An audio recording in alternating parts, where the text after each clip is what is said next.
Welcome to our channel Master of Social Work. If you are new, please subscribe and join our community. This channel is dedicated to providing information on social work, NET JRF and PhD programs. For the latest updates, join our Telegram and WhatsApp channels and follow us on Facebook and Instagram. Let's begin. तो हमने कल बात किया था family के बारे में। आज हम बात करेंगे रिलीजन यानी कि धर्म के बारे में। तो धर्म शब्द की उत्पत्ति जो है वो लैटिन शब्द है धार्मिक, मतलब रिलीजियस या रेलिगिया करके उससे उत्पत्ति हुई है, जिसका अर्थ होता है बाइंडिंग यानी कि बंधन। और ये बंधन जो होता है एक व्यक्ति इंडिविजुअल जो होगा उसका एक उच्च शक्ति हायर पावर या जो ईश्वर हैं जो देवता हैं उनके बीच के संबंध को कहा जाता है। और ऐसा जो इसकी जो बिलीफ सिस्टम है उसमें ये माना जाता है कि जो इंडिविजुअल है उसके अंदर कुछ ऐसे कुछ अपने जो बिलीव्स हैं उसको उसे पालन करना चाहिए। और ये पालन वो किस तरीके से कर रहा होगा, वो जो भी जिस धर्म को वो फॉलो करता होगा उसका कुछ अपना कल्चरल नॉर्म्स होंगे, कुछ अपने सोशल नॉर्म्स होंगे जिसको वो फॉलो करके अपने जो ह्यूमन लाइफ है, जो उसका जीवन है, मनुष्य का जीवन है, उसमें वो चीज़ों को आत्मसात करके और उसी तरीके से अपने व्यवहार को प्रदर्शित करता है। ठीक है, तो ये होता है आपका धर्म। उसके बाद इसके कुछ प्रिंसिपल्स दिए गए हैं कि जो रिलीजन है उसकी उत्पत्ति कैसे हुई थी।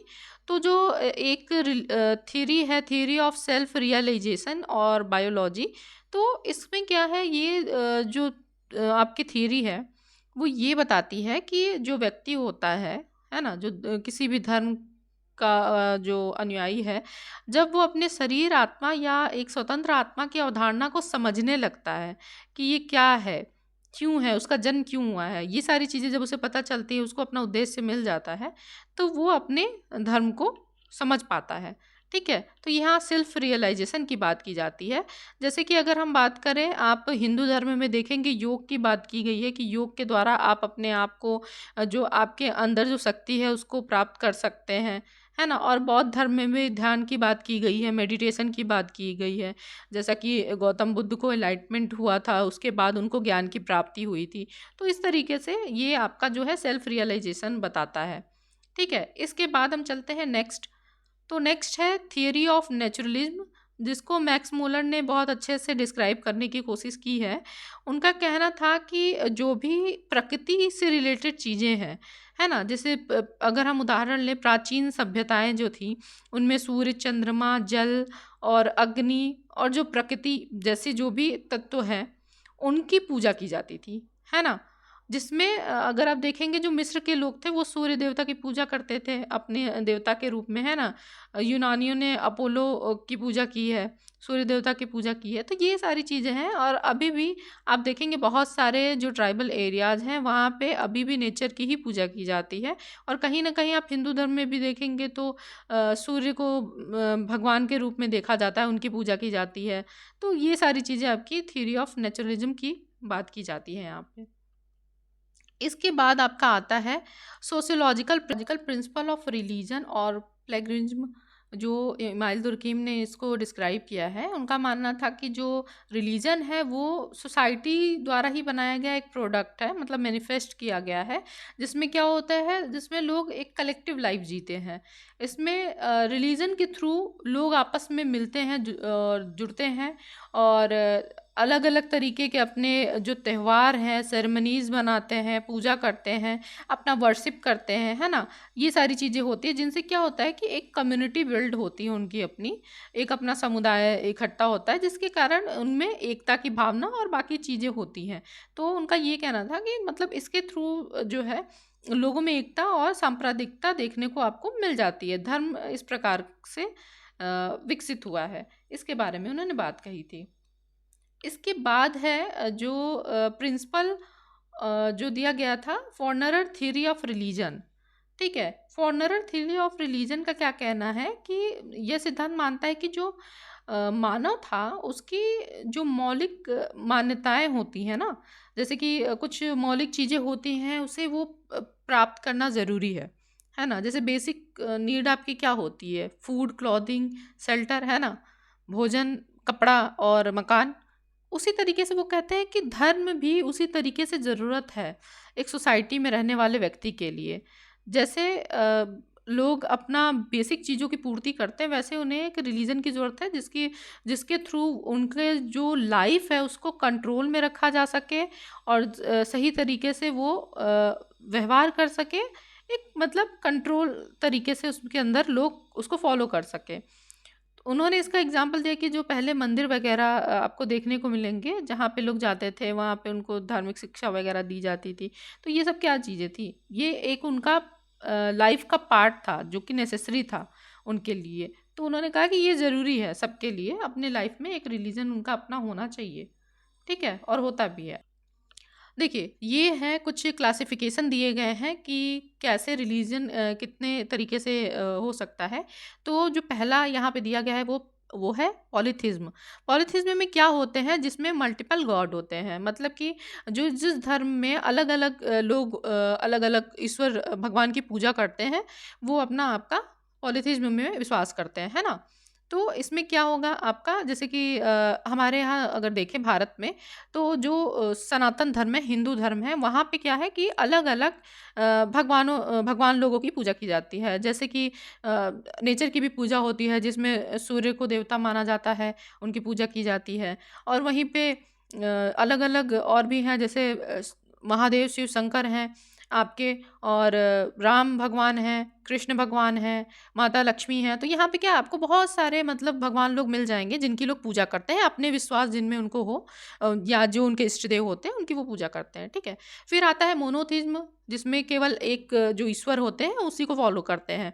तो ये आपका आप इस्लाम में देखेंगे कि इस्लाम में वो सिर्फ़ एक ही उनके जो गॉड कहेंगे हैं, वो उनको फ़ॉलो करते हैं। अब आते हैं एनिमिज़्म में, तो इसमें क्या होता है, ये जो होता है इसमें जो नॉन ह्यूमन बीइंग्स होते हैं, जैसे कि एनिमल हो गया, प्लांट्स हो गए, नेचुरल वर्ल्ड से जिरे जुड़े जो भी चीज़ें होती हैं, उनकी वो पूजा करते हैं। कि उन जो जैसे कि कुछ ट्राइबल्स देखने को आपको मिलेंगे, वो लोग क्या करते हैं, एनिमल्स की पूजा करते हैं। कहीं पे जो साँप है उनकी पूजा की जाती है एक भगवान के रूप में, है ना? कुछ प्लांट्स हैं जिनको होली प्लांट्स मान के वो पूजा करते हैं। और कुछ-कुछ जगहों पे ऐसे ही अलग-अलग हैं अपना, जो कि ह्यूमन नहीं होते हैं लेकिन नेचुरल वो होते हैं, नेचर से जुड़े होते हैं, ठीक है? इसके बाद आता है एथिज़्म, जो कि ईश्वर में बिलीव नहीं करते हैं, उनका मानना है कि कोई ईश्वर नहीं है, तो वो इस तरीके से नॉर्मली उनका ये चलता है, ठीक है? इसके बाद आपका आता है टोटेमिज़्म, जिसमें ह्यूमन नेचुरल बीइंग की बात की जाती है, ठीक है? वो कनेक्टेड होते हैं, जैसे कि एक ओज़ीबा करके जो नेटिव अमेरिकन्स हैं, वो बिलीव करते हैं, उनका सर्टेन ऑब्जेक्ट होता है, उसकी पूजा वो करते हैं, है ना? उसमें कुछ एक कोई प्लांट होगा, कोई एनिमल होगा जिनकी वो पूजा करेंगे, और वो पूरे जो उनकी किनशिप या सोशल ग्रुप होगा, जो उनकी कम्युनिटी होगी, वो उनके इष्ट देव के रूप में उनकी पूजा करेंगे। तो ये आपके 5 ऐसे टाइप होते हैं, इनको आप अच्छे से समझ लीजिएगा। इसके बाद है कि कुछ कैरेक्टरिस्टिक्स होते हैं रिलीजन के, जिसमें जो पहली चीज़ होती है फेथ इन सुपरनैचुरल पावर। मतलब कि जो भी लोग किसी रिलीजन से जुड़े हुए हैं, उनका विश्वास होता है कि कुछ सुपरनैचुरल पावर है जिसके पीछे ही जिसके कारण ही हमारी जो जीवन में जो चीज़ें अच्छी हो रही हैं, या कुछ बुरा हो रहा है, या हम आगे बढ़ रहे हैं, या किसी कारण से हमारे जीवन में हम प्रोग्रेस नहीं कर रहे हैं, तो ये सारी चीज़ें सुपरनैचुरल पावर्स जो होते हैं उन्हीं के थ्रू होते हैं। मतलब आप, कहा जाता है ना कि आप अच्छे कर्म करेंगे तो आपके साथ अच्छा होगा, अगर आप बुरे कर्म करते तो आपके साथ बुरा होगा, तो ये उसी तरीके से है। इसके बाद कुछ सिंबल्स और एंटिक्विटी होते हैं, मतलब कि आप देखेंगे हर रिलीजन में कुछ ना कुछ सिंबल होते हैं, है ना? किसी का कोई मूर्ति पूजा करता है, कोई नेचर की पूजा करता है, और कुछ अपने-अपने सिंबल्स भी होते हैं। हर धर्म के अपने अलग-अलग सिंबल्स हैं, जो कि आपको देखने को मिल जाते हैं। इसके बाद आता है थियोलॉजिकल सिस्टम, जिसमें ये होता है कि इसमें कई मान्यताएँ होती हैं जो प्रकृति से जुड़ी होती हैं। लोग मानते हैं, उन मान्यताओं को फ़ॉलो करते हैं, और उनका मानना होता है कि इन सिद्धांतों का उन्हें पालन करना चाहिए, क्योंकि इसी से उनके जो लाइफ़ से रिलेटेड चीज़ें हैं, वो जो घटना घटित होती है, वो उनके लाइफ़ से जुड़ी हुई, वो इन्हीं कारण से होती है। तो उन मान्यताओं को फ़ॉलो करना चाहिए। तो ये आपके कैरेक्टरिस्टिक्स हो गए। इसके बाद है कि रिलीजियस प्रैक्टिस कैसे होता है, तो आपका कुछ लोग होते हैं जो प्रेयर जो कि प्रार्थना बहुत ही मतलब ये आपको कॉमन मिल जाएगा लगभग सभी धर्मों में। प्रार्थना किया जाता है, करने का तरीका आपका अपना धर्म के अकॉर्डिंग होता है। उसके बाद समाधि या मेडिटेशन होता है, जिसमें आप खुद को एकदम ध्यान में रख के और सारी चीज़ें करते हैं। इसको आप देखेंगे, ये सब चीज़ें आपको मिल जाएँगी देखने को। कलेक्टिव बिहेवियर मतलब कि कुछ सामूहिक व्यवहार होगा कि लोगों का पूजा वर्शिप करने का तरीका एक होगा। वो एक ही तरीके से अगर हिंदू धर्म के हैं तो उनका पूजा करने का तरीका एक होगा, इस्लाम से हैं तो उनका अलग होगा। अगर वो बौद्ध धर्म को फ़ॉलो करते हैं तो उनका अलग होगा। तो ऐसे आपको देखने को मिल जाएगा, और कुछ कुछ जगहों पे तांत्रिक गतिविधियाँ भी होती हैं, वो आपका अलग होता है। बहुत ही कम ऐसे धर्म होते हैं जहाँ पे ये एक अलग ही टाइप का होता है, इसको लोग बहुत कम फ़ॉलो करते हैं, बाकी 3 आपको अधिकतर देखने को मिल जाएँगे। इसके बाद आपका आता है कि फंक्शंस क्या है रिलीजन के, किस तरीके से रिलीजन काम करता है। तो सबसे पहला है सोशल कोहेशन। इसमें क्या होता है कि जैसे हमें पता है कि जब हम किसी धर्म को फॉलो करते हैं तो कहीं न कहीं हम उस धर्म से जुड़े हुए लोगों से भी मिलते हैं, है ना? तो जो भी धर्म को फॉलो करते हैं उसके जो भी फॉलोअर्स होते हैं उनके अंदर आप देखेंगे कि किसी भी पूजा करने के तरीके में देखेंगे, कोई अनुष्ठान हो रहा है, आप देखेंगे कि उनके अंदर एक एकजुटता दिखेगी और उनके कुछ शेयर्ड बिलीव बिलीव होंगे, कुछ रिचुअल्स होंगे कि इसी तरीके से पूजा किया जाता है, आपको ऐसे ही करना चाहिए, तो वो लोग फॉलो उसको करेंगे, है ना? सभी धर्मों में अपने-अपने ये होते हैं। इसके बाद आपका आता है सोशल कंट्रोल। सोशल कंट्रोल का मतलब ये है कि यहाँ पे जैसे देखिए ना, कुछ चीज़ें ऐसी होती हैं कि लोग कुछ व्यवहार करने से पहले सोचते हैं। इसके पीछे कारण क्या होता है कि उनको लगता है कि अगर हम किसी के साथ बुरा कर्म करेंगे, तो वो चीज़ अ हमारे सामने फल के रूप में आएगा, है ना? और अगर कुछ अच्छा करेंगे तो हमारे सामने वो अच्छे कर्म के रूप में आएगा। तो माना जाता है कि जो चीज़ हम करते हैं वो आपको वापस मिलता है। तो ये सारी चीज़ें क्या होती है, सोशल कंट्रोल इसी तरीके से होता है कि आपको लोगों की सहायता करनी चाहिए या अपने धर्म का पालन करना चाहिए। ये सारी चीज़ें इसी तरीके से आती हैं और इसका यूज़ लोग करते हैं सोसाइटी को कंट्रोल करने में। कुछ पॉलिटिकल सिस्टम में भी इसका यूज़ किया जाता है, धर्म को लेकर लोग अ, उसका फ़ायदा भी उठाते हैं, कुछ लोग उसको सही तरीके से भी यूज़ करते हैं। इसके बाद आपका आता है providing meaning and purpose full answers, जैसे कि कुछ ऐसे क्वेश्चंस होते हैं, जो व्यक्ति के दिमाग में आता है, जो जो भी मनुष्य है उसके दिमाग में आता है अपनी लाइफ़ में कभी ना कभी। तो सभी धर्म जो हैं उन्होंने अपने जो भी उनके होली बुक्स हैं उसमें उन्होंने बताया हुआ है, या कुछ ऐसी चीज़ें हैं जो प्राचीन समय से चली आ रही हैं। लोगों को पता चलता है कि कोई भी रिचुअल अगर किया जा रहा है तो उसके पीछे क्या कारण है, या उनके जीवन में कोई घटना घटित हो रही है तो उसके पीछे का क्या कारण हो सकता है। तो ये सारी चीज़ें उन्हें कैसे पता चलती हैं? कहीं न कहीं उनके धर्म में उनके जो धर्म गुरु हैं या फिर उनकी जो किताबें जो हैं, उनमें ये सारी चीज़ें बताई गई हैं। तो इस तरीके से ये आपका आता है। ठीक है? चलते हैं अब नेक्स्ट टॉपिक पे। ओके, तो इम्पोर्टेंस क्या है रिलीजन का, इसके बारे में बात करते हैं हम। क्यों ज़रूरी है रिलीजन? तो रिलीजन जो है वो एक सोसाइटी जो है उसकी प्राइमरी बेसिस इसी से शुरू होती है ना? सोसाइटी में लोग रह रहे हैं तो कहीं न कहीं उनका जो उनको एक एकजुटता और इन सब चीज़ों को बनाए रखने के लिए लोग धर्म का जो है पालन करते हैं। तो लोग एक तरीके से लोग मिलते हैं, जुलते हैं और उस तरीके से सोसाइटी में वो उसी तरीके से व्यवहार करते हैं, जो कि ज़रूरी होता है। इसके बाद होता है कंट्रोल ह्यूमन बिहेवियर। जैसा कि हमने कहा था कि अगर व्यक्ति को पता होगा कि क्या करने से उनके अच्छे कर्म से और बुरे कर्म से उसका असर पड़ता है, तो लोग उसको फ़ॉलो करेंगे, है ना? क्योंकि धर्म धर्म के खिलाफ व्यवहार नहीं करना है, तो जो धर्म को मानता है वो इस चीज़ को फ़ॉलो करेगा। उसके बाद है ह्यूमैनिटी, क्योंकि आप देखेंगे सभी धर्मों में लगभग यही बात कही जाती है कि दूसरों का परोपकार करना चाहिए, आपको दूसरों का हेल्प करना चाहिए, ये सारी चीज़ें आपको मिलती हैं। तो एक कहीं न कहीं जो धर्म है वो मानवता को प्रमोट करता है कि आपको लोगों के साथ एक अच्छी भावना के साथ रहना चाहिए।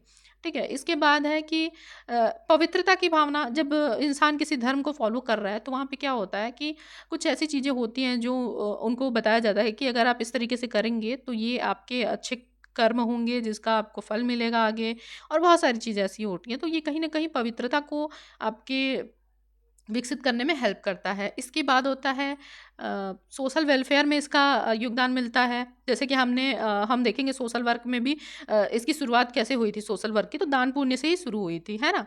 तो रिलीजन जो है, धर्म जो है वो क्या करता है, वो बताता है कि दान करना चाहिए, जो गरीब है उनकी मदद करनी चाहिए, जो असहाय है उनकी मदद करनी चाहिए। तो ये क्या सोशल वेलफेयर को प्रमोट कर रहा है ना? इसके बाद सोशलाइजेशन में इसका बहुत बड़ा रोल होता है, क्योंकि आप कहीं न कहीं लोगों से मिलते हैं और उनसे आपकी जो कहते हैं इंटरेक्शन होती है, बाकी चीज़ें जो होती हैं जिससे आप एक-दूसरे को जानते हैं और ऐसे इंटरकनेक्टेड होते जाते हैं, एक चेन बनती जाती है। तो सोशलाइजेशन का एक बहुत बड़ा प्लेटफ़ॉर्म प्रोवाइड करता है जो रिलीजन है, ठीक है? और इसके बारे में मैलोस्की और रेडक्लिफ ने कहा है कि धर्म मानसिक तनाव से मुक्ति देता है। मतलब कि कई बार ऐसा होता है कि इंसान बहुत ही प्रॉब्लम में होता है, लेकिन उनकी कुछ रिलीजियस जो बातें कही गई हैं और जब वो वर्शिप जब वो करते हैं, तो जो मेडिटेशन और बाकी चीज़ें वो करते हैं, तो वो कहीं न कहीं इंसान को इन सभी समस्याओं से उभरने में हेल्प करता है। ये एक सही तरीका है आपको अ, एक stress free mental status provide करने का, ठीक है? इसके बाद है कि कुछ डिमेरिट्स भी बताए गए हैं रिलीजन के, मतलब कि कुछ ऐसी चीज़ें हैं जिसका रिलीजन का यूज़ करके लोग धर्म का यूज़ करके क्या करते हैं, हिंसा भड़काने का काम करते हैं, है ना? कई बार लोगों का उत्पीड़न भी किया जाता है धर्म के नाम पे, तो ये एक डिमेरिट हो गया है। ये आपका ऐसा नहीं है कि धर्म बुरा है, लेकिन उसके नाम पे जो चीज़ें की जा रही हैं वो गलत है। इसके बाद आता है कि दूसरी चीज़ ये होती है कि कई बार लोगों को मैनिपुलेट करने के लिए भी लोग धर्म का यूज़ करते हैं। धर्म के नाम पे लोगों के माइंड से खेलते हैं, ब्रेन वॉश करते हैं, है ना? अगर कोई व्यक्ति जिसको बहुत ज़्यादा जानकारी नहीं है, तो उसका ब्रेन वॉश वो कर सकते हैं। अगर वो व्यक्ति किसी धर्म को फ़ॉलो कर रहा है, तो गलत तरीके से उसके बातों को, उसके फैक्ट्स को मैनिपुलेट करके यूज़ कर सकते हैं। इसके बाद आपका आता है कि बहुत बार कई बार यही होता है कि रिलीजन के नाम पे कि अगर कोई 2 रिलीजन है, तो लोग उसके जो उसमें जो ऐसे बुरे लोग होते हैं, जो कि अपना फ़ायदा देखना चाहते हैं, है ना?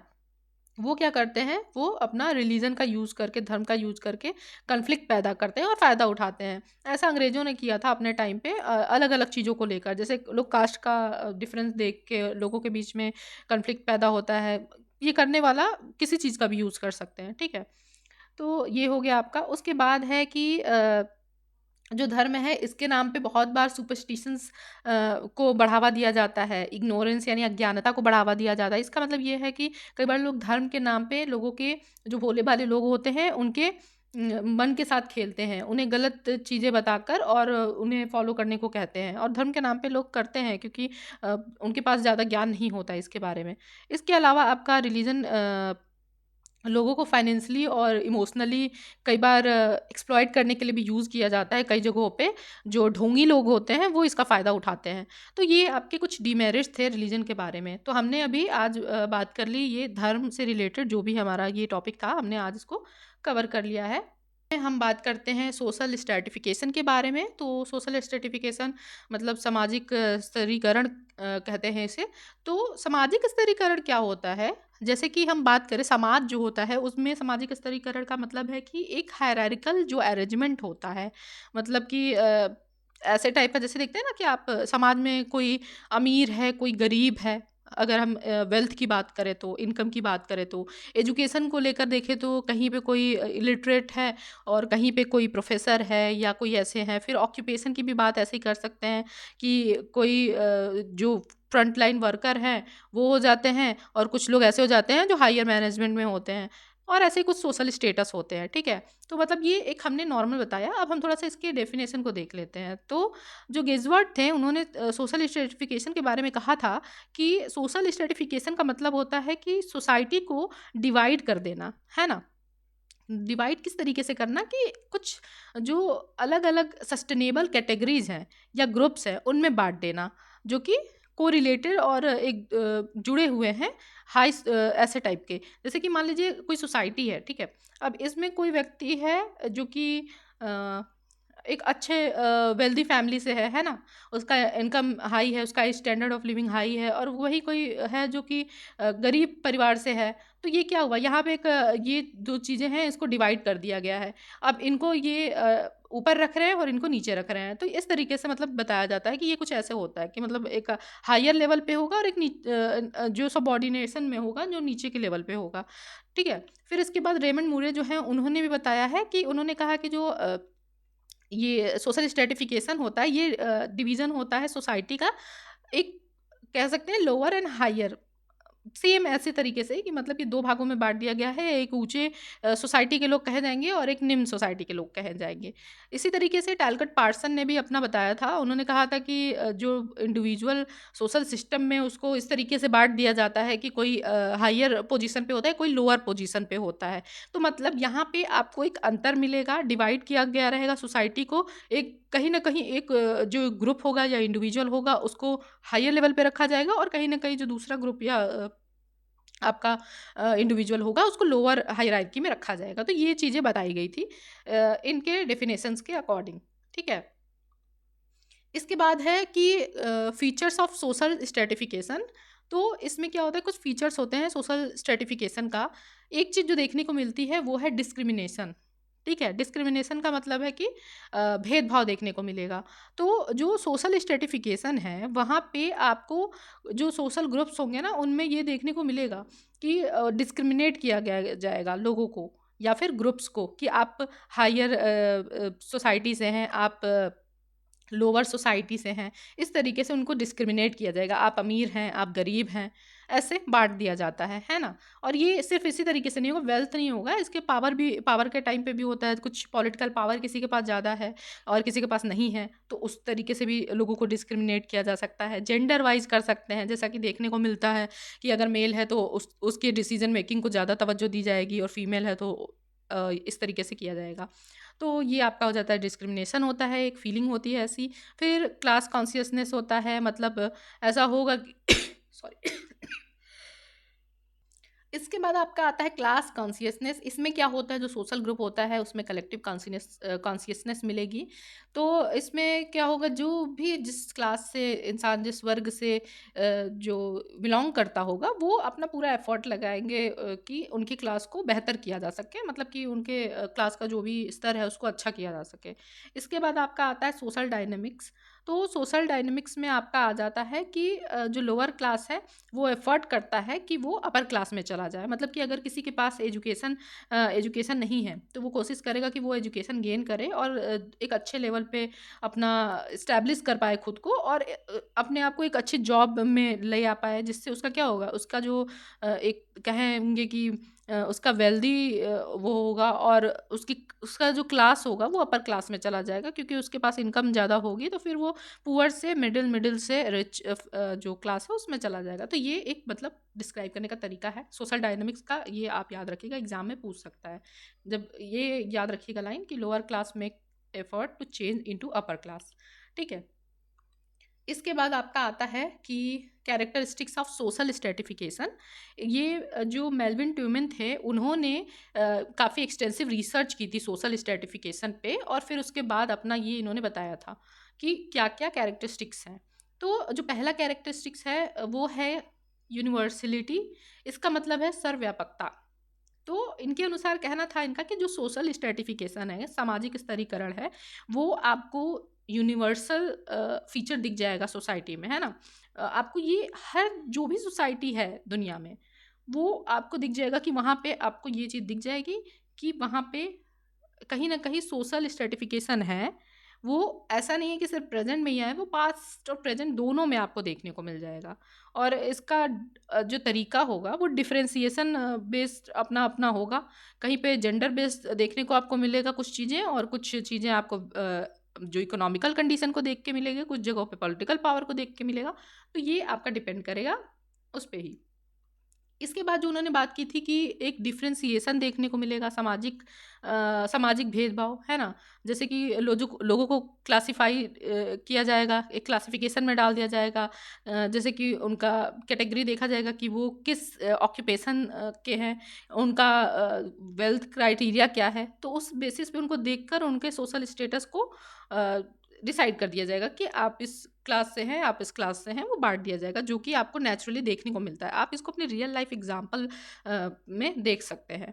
इसके बाद आपका आता है हायरार्किकल अरेंजमेंट। इसमें क्या होगा कि इसमें जो भी सोशल स्ट्रैटिफ़िकेशन की बात की जाती है कि मतलब कहीं न कहीं आपको हायर और लोअर चीज़ें दिखने को मिल जाएँगी। जैसे हायर स्टेटस में जिन लोगों को रखा जाएगा जिनके पास पावर अधिक होगा, जिनके पास जिनकी इकोनॉमिक कंडीशन बहुत अच्छी होगी, मतलब कह सकते हैं जो वेल्दी फैमिली से होंगे, उनको या उनके पास कोई पॉलिटिकल पावर होगी। वहीं पे जो लोअर स्टेटस में हैं, उनको जिनका कह सकते हैं कि उनके पास पावर कम है ना? उनके पास पैसे नहीं हैं उतने, तो उनको क्या किया जाएगा कि उनको रखा जाएगा लोअर स्टेटस में, और ऐसे लोगों को क्या है कि जो रिसोर्सेज़ हैं ना, वो भी कम एक्सेस मिलेगा, क्योंकि जो लोग पावर में हैं, वही उसको एक्सेस में लेंगे। ज़्यादा से ज़्यादा वो यूज़ करेंगे और इनको मिलना मुश्किल हो जाएगा लोअर स्टेटस में जो लोग हैं, ठीक है?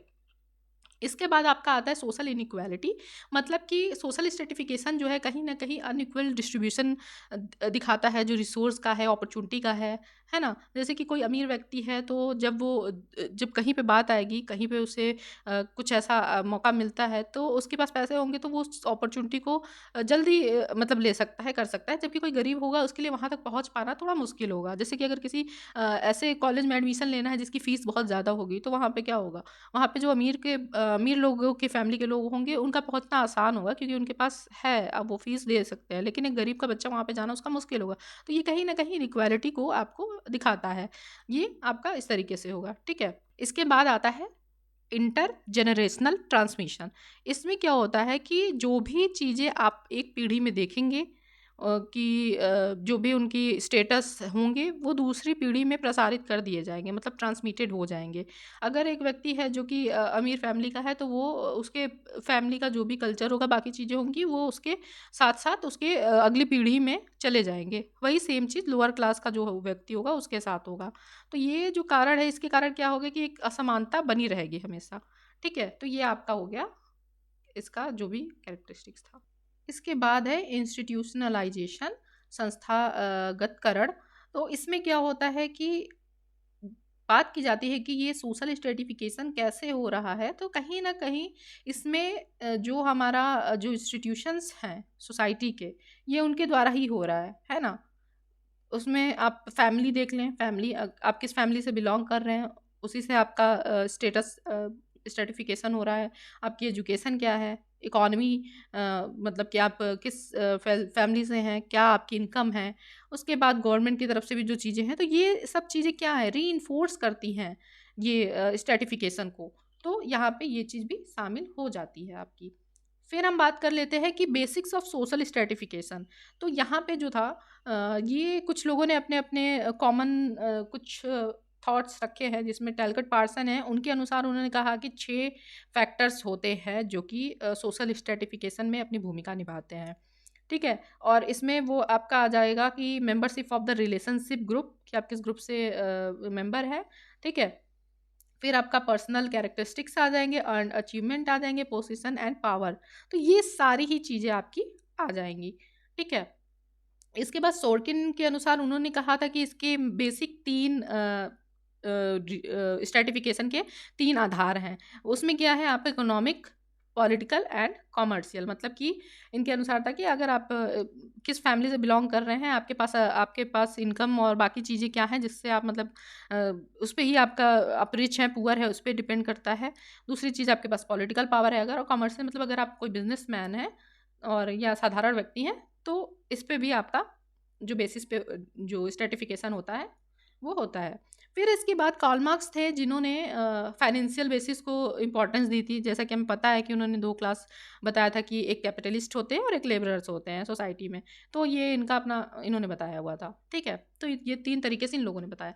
लेकिन इसके अलावा भी बहुत सारे स्ट्रैटिफ़िकेशन के कारण थे, जिसमें जो पहला देख सकते हैं हम, बायोलॉजिकल बेस जिसको कहा जा सकता है। तो बेसिक ऑफ जेंडर, जैसे कि मेल, फीमेल, इसके बेसिस पे आपके साथ कैसा देखा जाता है, आपको समाज में, सोसाइटी में, ये चीज़ें आपकी यहाँ पे बताई जा रही हैं, ठीक है? इसके बाद एज के बेस पे भी होता है, चाइल्ड, एडल्ट एंड जो ओल्ड एज हैं, उनको भी उसी तरीके से देखा जाता है कि उनकी स्थिति क्या है समाज में, ठीक है? इसके बाद आपका होता है कि डिफरेंट स्पेसिस के बारे में बात की जाती है, उसी हिसाब से उनकी भी चीज़ें देखी जाती हैं। इसके बाद होता है कि आपका बर्थ, आप किस फैमिली में जन्म आपने लिया है ना? तो वो भी चीज़ें आपकी डिपेंड करती हैं। तो ये आपका बायोलॉजिकल बेस हो जाता है। इसके बाद आपका आता है सोशियोलॉजिकल बेस, जिसमें आपके सबसे पहले आ जाता है सोसाइटी। तो सोसाइटी का मतलब ये है कि आप किस रिच फैमिली से हैं या पुअर फैमिली से, तो उस हिसाब से अगर आप रिच हैं तो आपको हायर पोस्ट पे रखा जाएगा और अगर आप पुअर हैं तो आपको लोअर पे रखा जाएगा। इसी तरीके से रिलीजियस नॉलेज की बात की जाती है, वहाँ पे देखा जाता है कि जो लोग धर्म से जुड़े हुए हैं या किसी अच्छे पोजीशन पे हैं, कुछ रिचुअलिस्टिक रिलीजन है आपका, उस पे रिलेटेड वो एंगेज है उसमें, है ना? उसकी ज्ञाता है वो, तो उनको हायर रेपुटेशन पे रखा जाएगा और अगर आपके पास इसका ज्ञान कम है और आप कहीं न कहीं उसके फॉलोअर हैं सिर्फ़, तो आप लोअर स्टेटस पे आते हैं। इसके बाद पॉलिटिकल पावर, जो कि हम देख सकते हैं आज के टाइम पे, तो जिसके पास जितना पॉलिटिकल पावर है सोसाइटी में, वो उतना उसके पास अथॉरिटी है ना? तो वो चीज़ें कर सकता है, रूल्स बना सकता है, जो भी चीज़ें हो सकती हैं और बाकी लोगों को फॉलो करना पड़ेगा जिनके पास ये पावर नहीं है। तो ये आपका आ जाता है। अब हम बात करते हैं organising principle of social stratification के बारे में। इसमें आपका स्टेटस है, जिसको हम प्रिंसिपल ऑफ एस्क्रिप्शन भी कहते हैं। इसमें क्या होता है कि जो आपका स्ट्रेटिफिकेशन होता है वो रैंकिंग जो होती है ग्रुप की, वो इस तरीके से की जाती है कि आपके जो साथ के लोग हैं, आप कहाँ से बिलोंग कर रहे हैं, है ना? आप किस पोजीशन पे हैं, उसी हिसाब से आपको ऑनर रिस्पेक्ट दी जाएगी। ठीक है? और ये जो होती है आपको बर्थ से ही मिलता है, क्योंकि यहाँ पे आप कोई एफर्ट नहीं कर रहे हैं, आपको ये जन्मजात मिल जाता है। आप जिस भी फैमिली से बिलॉन्ग कर रहे होंगे, वो चीज़ आपको उस हिसाब से मिल जाएगी। जैसे कि अगर इसका एग्ज़ाम्पल लेना है तो कास्ट सिस्टम हम ले सकते हैं इंडिया में, जिसको आपको ये देखने को मिल जाता है। ये चीज़ें अलग हैं कि आप कुछ अचीव करते हैं तो ये आपका आपका पोज़ीशन चेंज भी हो सकता है, लेकिन ये एक अगर इस बेसिस पे देखें तो ये आपका है। ठीक है? इसके बाद है आपका वेल्थ। वेल्थ में क्या होता है कि आपके पास जितना कंट्रोल आपका इकोनॉमिक रिसोर्सेज़ पे है, आप उतने हायर रैंक पे होंगे और जितना आप लेस होगा, उतना आपके पास कम कंट्रोल होगा। ये अगर हम देखें, कार्ल मार्क्स ने इसके बारे में बताया था, है ना? उन्होंने कहा था ऐसा कि होता है कि क्लास डिवीज़न जो होता है, जो हायर है, जिनके पास जिनका रिसोर्स पे अपना कंट्रोल है, वो अपने हिसाब से लोअर क्लास को कंट्रोल करते हैं, मैनिपुलेट करते हैं, अपनी जो नियम कानून है, वो अपने हिसाब से करते हैं। तो ये आपका आ जाता है, ठीक है? इसके बाद आपका पावर है। पावर को मैक्स वेबर ने डिस्क्राइब किया है कि उन्होंने कहा है कि जो भी फैक्ट्स और बाकी चीज़ें होती हैं, ये जो लोग होते हैं, पावर में जो लोग होते हैं, वो अपने हिसाब से उसको चेंज करते हैं और बाकी लोगों को उनको फॉलो करना पड़ता है, और वो उनके फॉलोवर के तौर पे ही उन्हें रहना पड़ेगा, क्योंकि अथॉरिटी या पावर जिसके पास होगा वही नियम कानून और बाकी चीज़ें बनाएगा, उसका कंट्रोल होगा बाकी चीज़ों पे। तो ये सारी चीज़ें आपकी आ जाती हैं। हमने आज बात कर लिया रिलीजन के बारे में और सोशल स्ट्रेटिफिकेशन के बारे में। तो अगर आपको इससे रिलेटेड कोई डाउट होगा, कुछ भी आपके मन में कोई क्वेरी हो, तो आप हमसे कमेंट्स के थ्रू पूछ सकते हैं। और अगर आपको हमारा ये वीडियो अच्छा लगा तो इसे लाइक करिए एंड चैनल को सब्सक्राइब करिए। और जो भी आपके फ्रेंड्स प्रिपरेशन कर रहे हैं, एमए या जो पीएचडी या रिसर्च के लिए या नेट जेआरएफ के लिए तैयारी कर रहे हैं, उनके साथ ज़रूर शेयर करिएगा, क्योंकि sharing is caring. And thank you for watching.